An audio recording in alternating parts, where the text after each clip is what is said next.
Tendance Confidence, un magazine de Jean-Luc Lefrançois.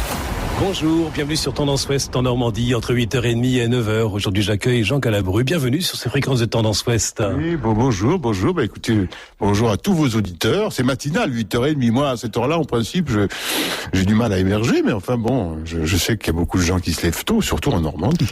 Alors, pour vous présenter en quelques lignes, j'ai retenu que vous êtes né à Paris, vous êtes dramaturge, comédien et pianiste français. Vous êtes le fils d'un comédien malheureusement décédé, mais qui reste célèbre, Michel Galabru.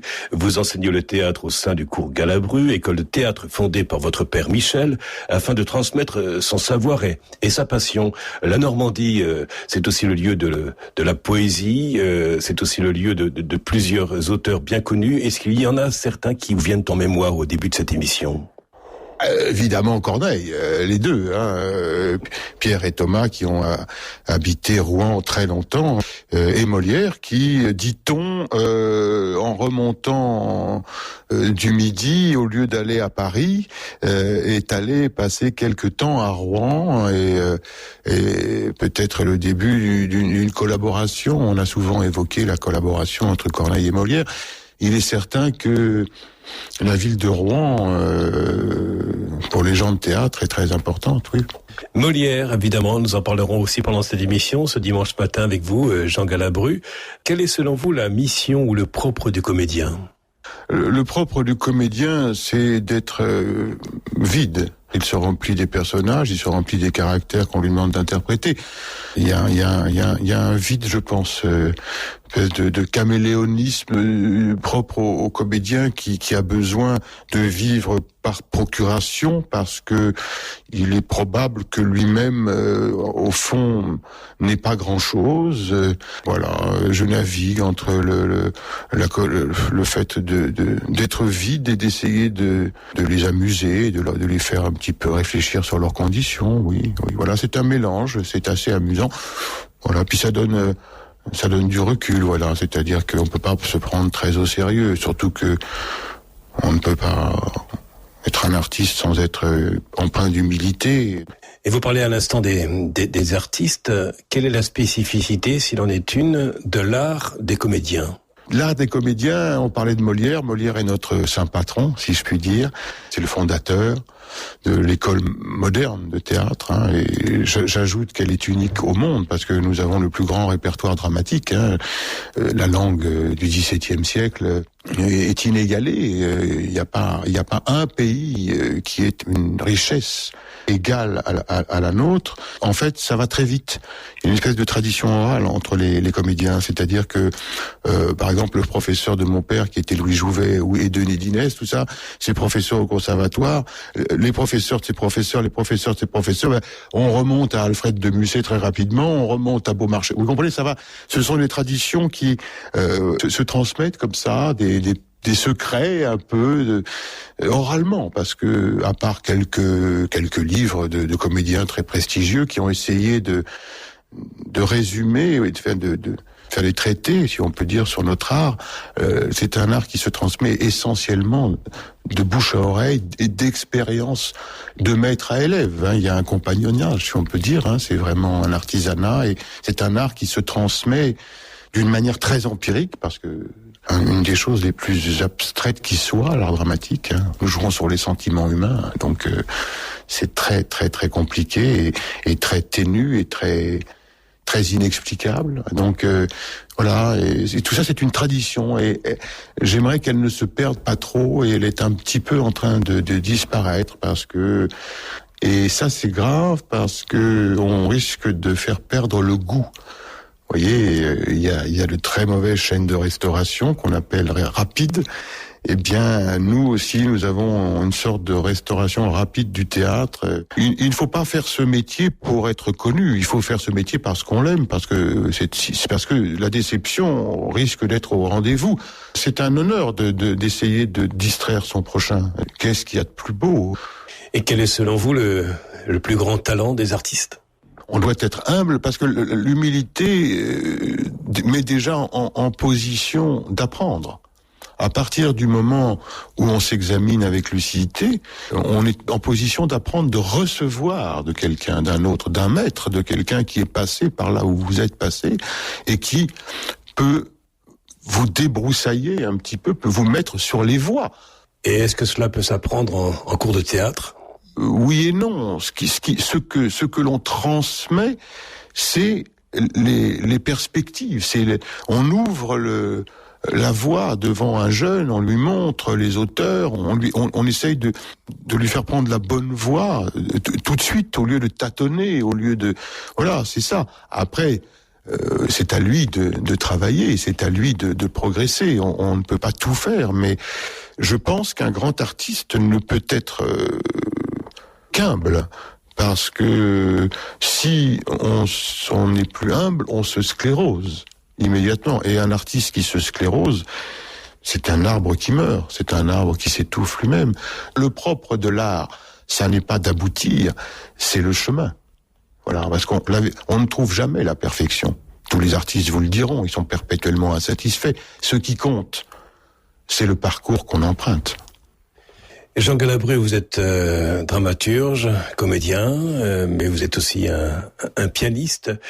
Que reste-t-il de soi lorsque nous jouons un rôle, une pièce de théâtre de Molière, ou bien lorsque nous interprétons une pièce de Bach ? Que voulez-vous que je vous dise quand on joue du Bach ou du Molière on est confronté à de telles vérités, à une telle humanité. C'est-à-dire que ce sont des gens qui ont mis l'humanité à nu, si on peut dire. On ne peut être qu'admiratif et tous les soirs découvrir de nouvelles merveilles. C'est-à-dire qu'on n'en finit pas à chaque fois, tous les soirs, d'explorer une nouvelle facette, de se dire oui, il y a ça, j'ai pas dit ça. Par exemple, quand je vois jouer un très grand pianiste ou un très grand instrumentiste ou un très grand auteur qui joue un rôle ou un morceau que j'ai travaillé, donc que je connais soi-disant sur le bout de la langue ou le bout des doigts, puisque il me révèle des choses que je n'avais pas vues, parce que je dis t'as pas vu ça, comment est-ce que tu n'as pas vu cette intention, cette phrase peut porter de vérité, tu n'as pas vu cette harmonie là sublime, tu n'as pas vu ça, et on se dit je suis nul, faut que je recommence à travailler, j'y suis pas arrivé. Et puis de temps en temps, la sanction, le rire, on a fait mouche, on a touché, on a été vrai, on a été fidèle, on a fidèlement retranscrit une parcelle d'un génie, c'est la grande fierté. Voilà. Et ça, c'est le public qui le donne et personne d'autre. Comme le disait mon auguste père, le théâtre, c'est simple, un huissier dans la salle. C'est une pièce comique, on compte les rires, c'est une pièce dramatique, on compte les mouchoirs qui sortent.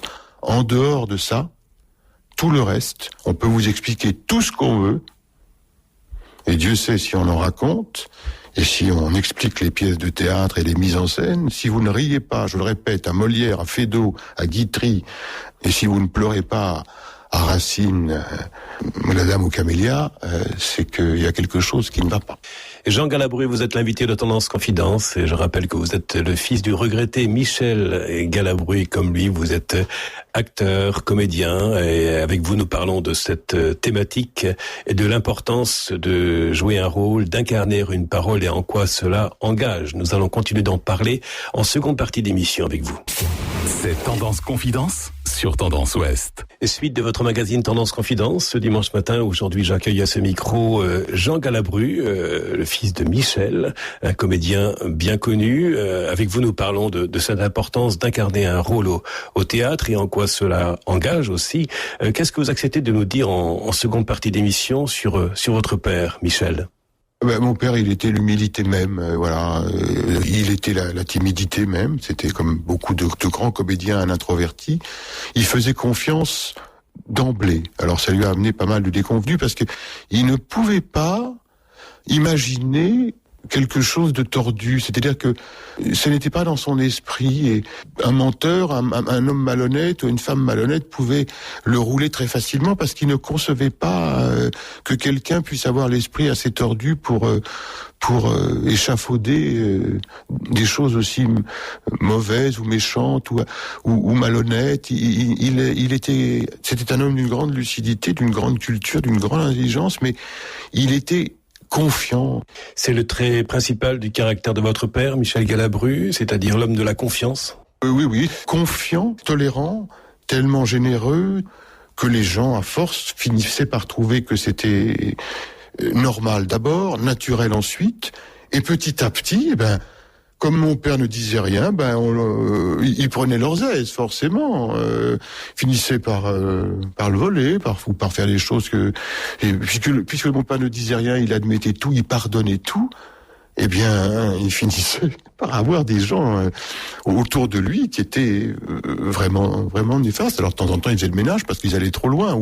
Mais c'était un caractère que j'aurais aimé avoir le génie d'écrire parce que c'est très étonnant ça. J'ai rarement rencontré ça.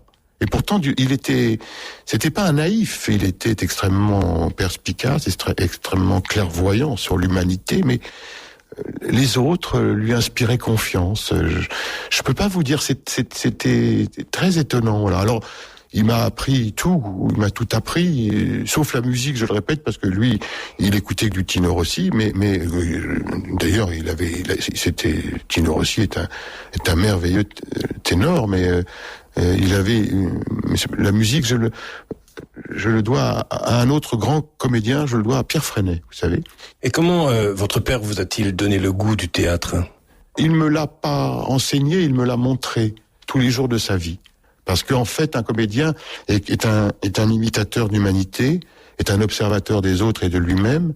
Il m'a éduqué à observer, à regarder, à essayer de prendre les choses avec vérité, c'est-à-dire à pas tricher, c'est-à-dire qu'il faut vraiment être vrai. Il faut être sincère quand on est un artiste. Il m'a appris tout ça. On est monté sur scène ensemble, ça a été les plus grandes joies de ma vie. On a joué des pièces magnifiques. On a salué ensemble, main dans la main, devant des salles de 3 ou 4 000 personnes.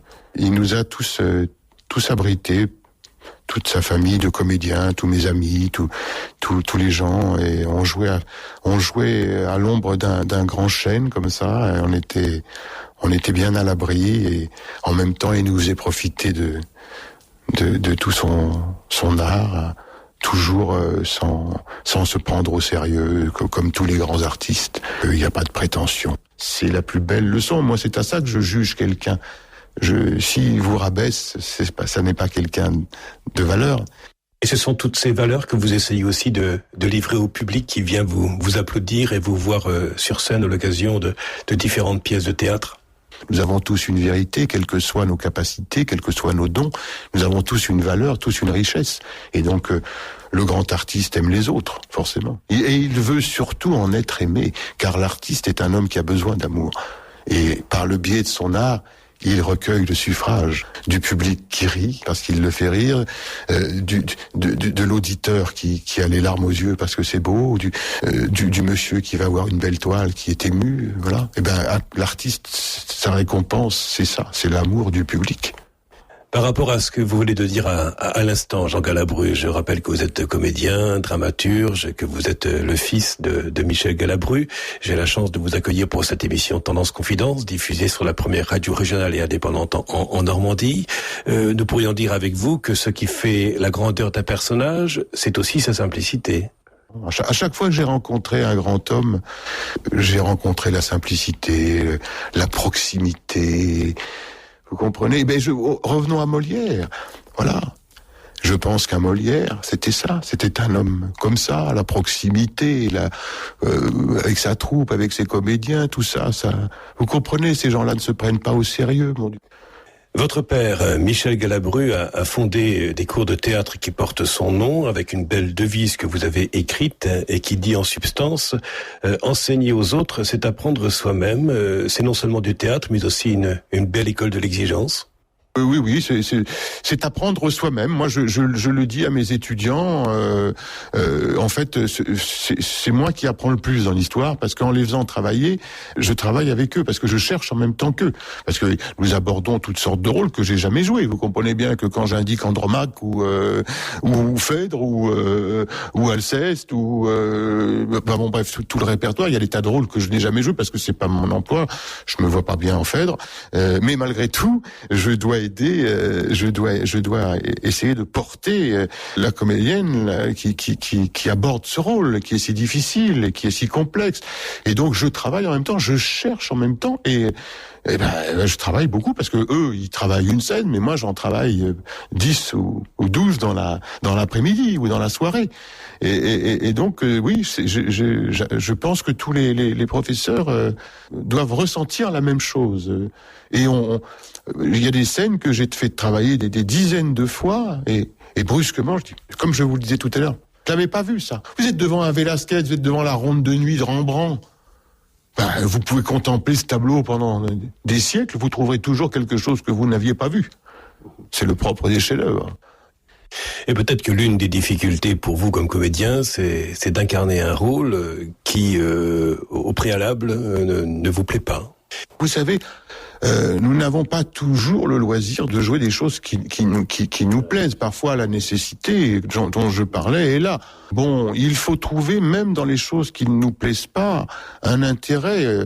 Moi, je me souviens d'avoir joué des trucs qui ne me plaisaient pas forcément, et j'y ai trouvé des enseignements, et en fait, je me suis aperçu que j'ai plus peut-être progresser en jouant des choses que je n'aimais pas au départ. Oui. Et oui, parce que ça m'a forcé à changer mon axe, à changer mon regard et à travailler sur autre chose. Et c'était très intéressant. J'ai découvert des choses comme ça. Vous savez, il y a un personnage qui change tous les soirs, c'est le public. Et le public est un personnage à part entière de la pièce. On joue avec lui. Enfin, on joue pour lui. Et comme je le disais, plus l'auteur est grand, plus l'expérience est à chaque fois renouvelée. Mais on doit, en tant que comédien, on doit toujours essayer de se renouveler. Et quels sont ces mots que vous nous laissez au terme de cette émission? Nous avons aussi parlé de votre père, Michel Galabru. L'esprit et l'humanité de mon cher père. Merci beaucoup, Jean Galabru. C'est moi. Merci à vous. Tendance Ouest, IT News.